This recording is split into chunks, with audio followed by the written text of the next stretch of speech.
नमस्कार, lead India में आपका स्वागत है। मैं हूं डॉक्टर तरुणा एस गौड़।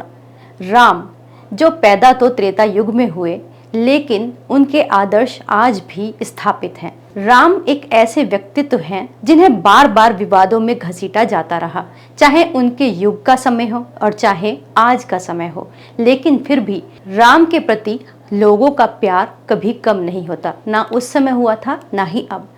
जब नेपाल से वो शिलाएं जिन्हें शालिग्राम कहा गया है, वो बुधवार को जब अयोध्या पहुंची तो वहां पर उनका जो भव्य स्वागत हुआ और जो पूरे रास्ते में नेपाल से लेकर अयोध्या तक के रास्ते में दो देशों की सीमाओं के बावजूद जो प्रेम राम के लिए अपार प्रेम था, वो अलग ही था, अद्भुत था। भगवान राम और माता जानकी के मूर्ति निर्माण के लिए जो शिलाएं भारत के लिए भेजी गईं, वो जिस रास्ते से गुजरी, वहां पर जन सैलाब उमड़ा और उनका स्वागत किया।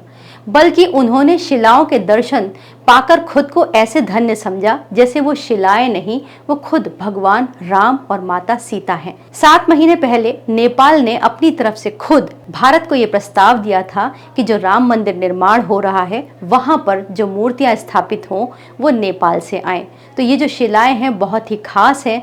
इन्हीं से भगवान राम और माता जानकी की मूर्तियों का निर्माण होगा, जो गर्भगृह में रखी जाएंगी।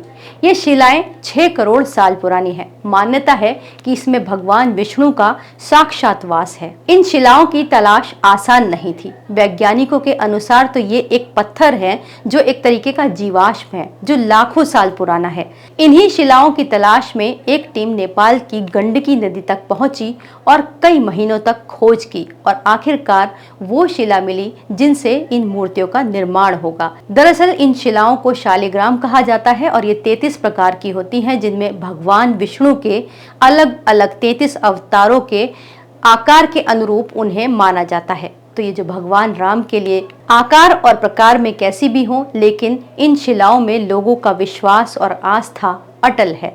इन शिलाओं की एक खासियत और है कि इनसे बनी मूर्तियों का शरण 1 लाख साल तक और नहीं होगा, यानी ये मूर्तियां काफी लंबी चलेंगी।